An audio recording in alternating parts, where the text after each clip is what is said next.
This is the Pet Buzz. This is the Pet Buzz. And here's the Dynamic Pet Duo.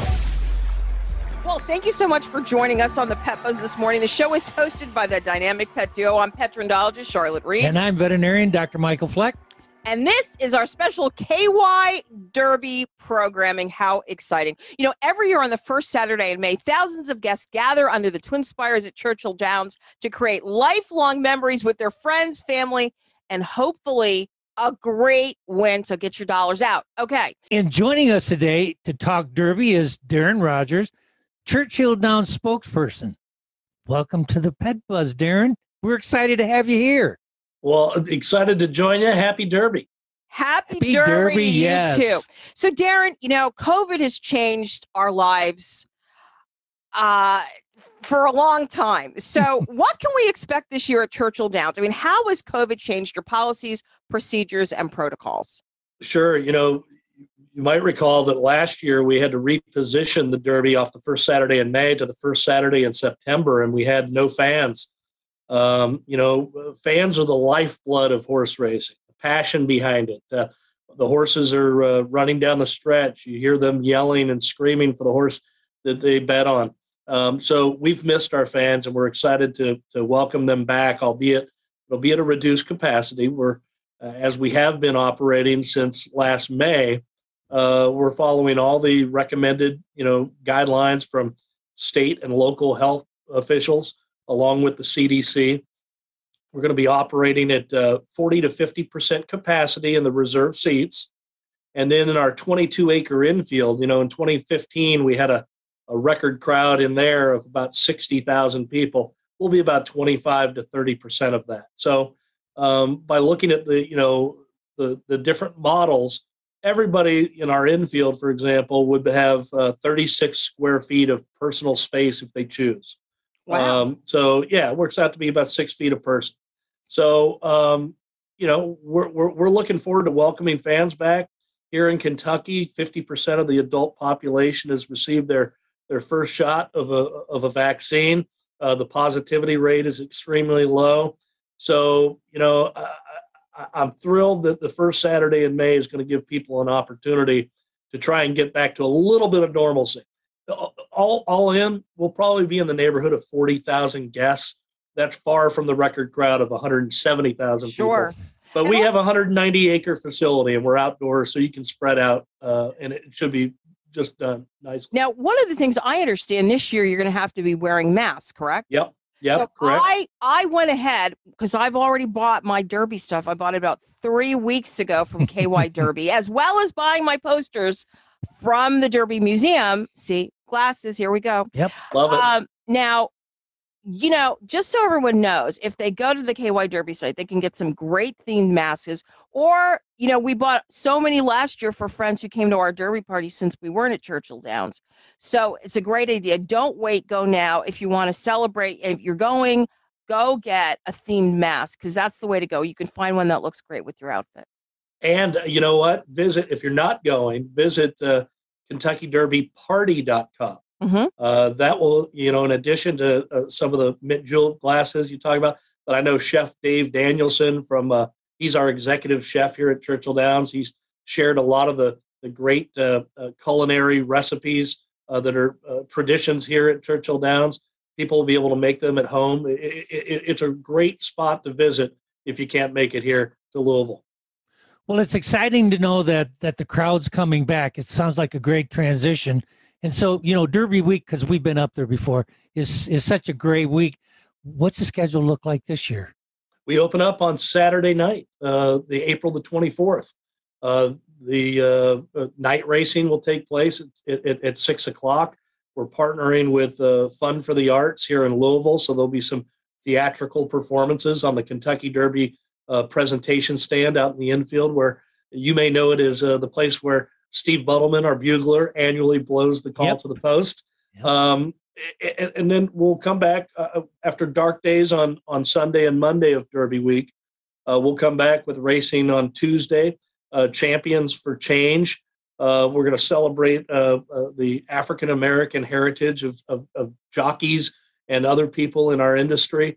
bringing change to 15 of the first 28 jockeys that won the Kentucky Derby were African Americans. And in the early 19th century, the Jim Crow laws kind of came into effect and forced those jockeys out. We need to do better as an industry. We're committed here at Churchill Downs to bringing that legacy to young Black people, showing them career opportunities. And so that'll be taking place on Tuesday of Derby week. And then we have racing on Wednesday, Derby, and then Kentucky Oaks Day is always the Friday before the Derby. How exciting! Tell our listening audience what the Oaks is. Oh, you know what? I always like to joke that Kentucky Oaks is probably the largest attended sporting event in the world that nobody really knows what it is. Yeah. We will, in a non-pandemic year, we'll have north of 100,000 people on hand. The Kentucky Oaks is the sister race to the Derby. As you know, the Kentucky Derby is for 3-year-old thoroughbreds. You only get one opportunity in your lifetime to try and complete that 1.25 mile classic test on the first Saturday in May. Same goes for the fillies. The 3-year-old fillies, they run the day prior, going 1.8 miles in the $1.2 million Longines Kentucky Oaks. We celebrate women's causes that day. Pink is the official color of the Kentucky Oaks, and the Oaks lily. Instead of the garland of roses for the colts, the fillies are running for a garland of lilies. So it's a great day of racing. And if you can't be on hand, you can always watch it on television on NBC and NBCSN. Well, that was going to be my next question. If you can't come to the KY Derby this year for the 147th running of the Kentucky Derby, what are viewers going to see when they watch TV this year? Well, you can watch either, so starting with all of our races at Churchill Downs, we have a partnership with America's Day at the Races and Fox Sports 1 and Fox Sports 2. So you can watch the races almost on an annual basis. Just check your local listings. It varies daily. Once we get to Kentucky Oaks Day, NBC is our official partner. On NBCSN from 12 until 6 Eastern, they will be televising all the Kentucky Oaks and its undercard stakes races. We've got 6 stakes races on Kentucky Oaks Day, attracting some of the best horses from around the country. And then on Derby Day, you can watch NBCSN from 12 until 2:30, and then it switches to NBC proper from 2:30 until 7:30. The Kentucky Derby should be running right around 7 o'clock. We've got a great day of racing. You know, the Derby is one of 14 races on the Kentucky Derby Day program, and some of the best horses in the world will be competing on the undercard as well. I'm getting goosebumps. Yeah, it's a great time of year. I'm getting ready. You know, one of the things I always love about Oaks Day, it looks like someone just took some Pepto-Bismol It's so much covered fun, isn't it? everything in pink. And I love it. And, you know, the ladies bring it on. And it is. It's so much and fun. Longines brings it on, and Woodford Reserve brings it on. And then, of course, you've got to drink your lilies. Yeah, what was that? Was it the lilies, the drink, right? For the the Oaks Lily is a great concoction. And guys can drink it too. And, oh, yeah. Yeah, I'll consume my share of lilies. I've got my Finlandia recipe ready to go. Okay. So you had a question, Dr. Fleck. How many horses will compete in this year's Derby? Well, we have a brand new 20-stall starting gate, and we expect each stall in the gate to be filled. So I would say 20 horses. You know, annually, just so you know, about 22,000 thoroughbreds are born each year. Of those 22,000, about half of them make it to the racetrack by the time the Derby's run. Of that, only about 350 are nominated to the Triple Crown. And we have a Road to the Kentucky Derby series. It's 35 different races. The points are assigned by finishing in the top 4. Well, the top 20 point earners will earn a spot in the starting gate. So not only is it a privilege to be crowned a Kentucky Derby champion, but really, hats off to all the owners and trainers and their stable hands for all the hard work that they've done. It is truly an accomplishment to be one of those top 20 horses in the starting gate on Kentucky Derby Day. I mean, it is. And, you know, the thing is that, you know, we know is that things always change. Yep. 2 weeks, even last night, things changed when this interview, we actually recorded this interview. So things always change. And that's why you just kind of have to hold your breath until you get to, post position day. And then even after, so that's why it's always exciting. If you just joined us, we're talking with Darren Rogers, the spokesperson for Churchill Downs, talking about this year's KY Derby. Okay, so Darren, what's the big news this year with jockeys and contenders today? Well, the horse to beat is Essential Quality. Essential Quality is a 2-year-old champion. Will attempt to become the 22nd 2-year-old champion to win the next spring's Kentucky Derby. Again, we've been running this race for this will be the 147th year. So he's a pretty special colt. He's unbeaten in 5 starts. He's won over 3 different distances, multiple racetracks. Excuse me. He's won over multiple racetracks. He's won in the slop, on a fast track as well. And he's also not pace dependent. This is a really good horse. He's gray, and he's the horse to beat.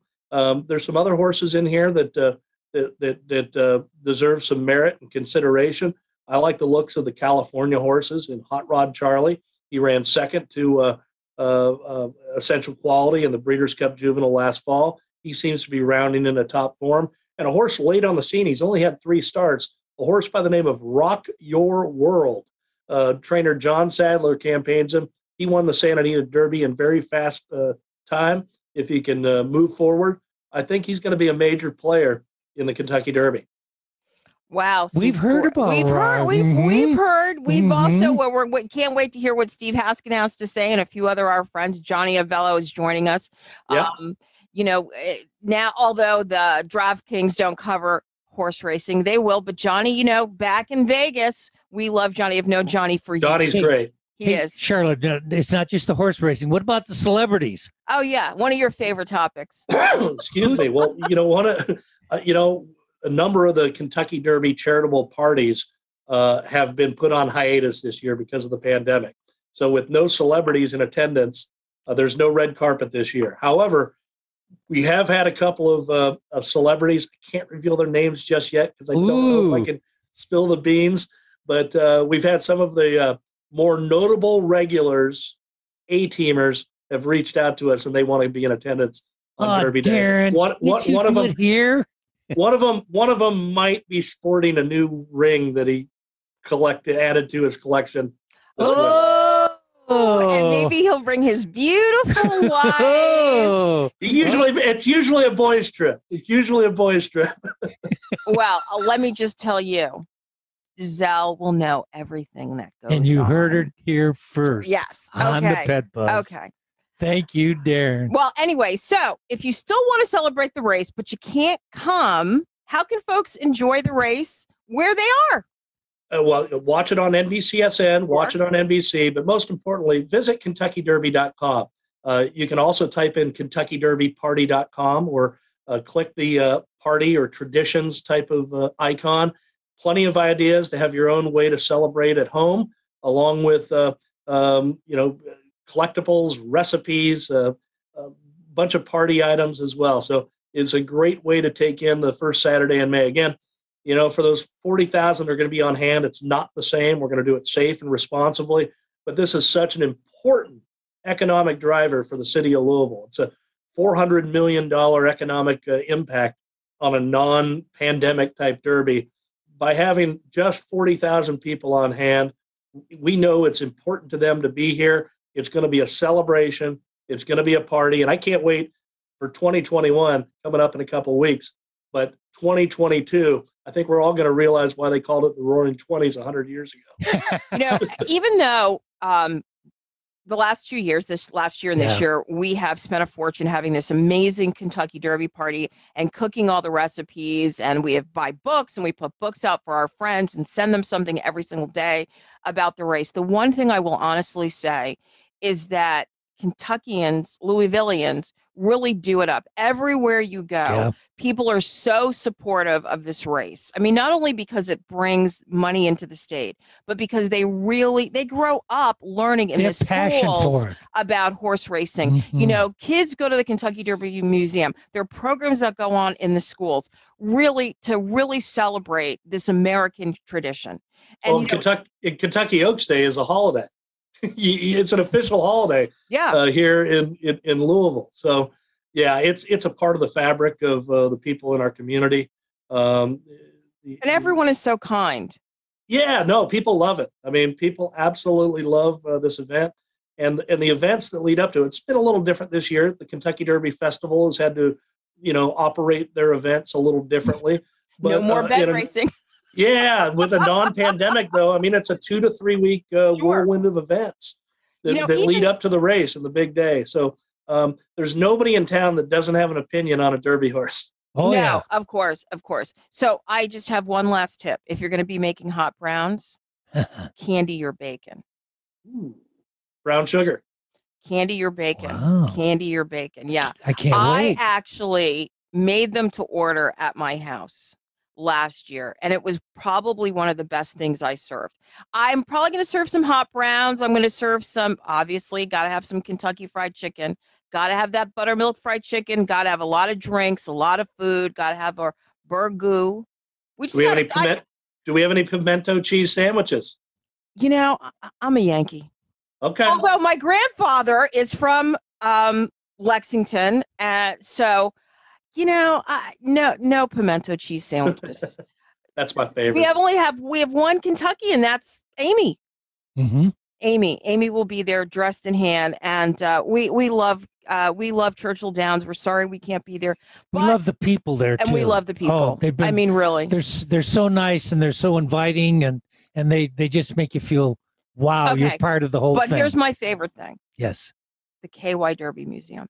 So you've got to go. You've got to put that on your bucket list. Put it on your bucket list. That has to be definitely a stop. This is not a Christine Moore Get your fascinator back on It's there. because it's not a Christine Moore There fascinator. So she'll be doing some spots during the show. But, that's one of the most amazing things that I have ever seen. And I've been in museums around the world. I've lived all over the world. And it's one of the most amazing things to sit in that amphitheater and to watch the movie it's like one of the only theaters in the country. Yes.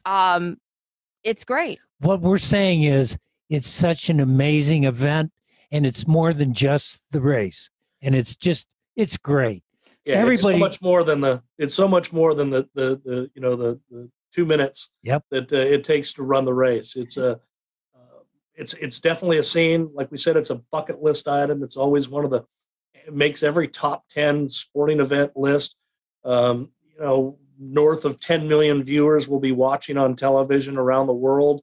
And it's not just, and I think why it's such an important event, in addition to the amazing equine athletes that we have, and also our jockeys as well, but the food, the fashion, the spectacle of the Derby is what really makes this event and go so strong as it has for 147 years. Darren, my juices are running. I'm ready. Oh Come on. Thank you so much for coming on the show. I'm sure our listeners got to have some juices running now, too. I hope so. I know we're ready. Thank you for listening to this episode of The Pet Buzz.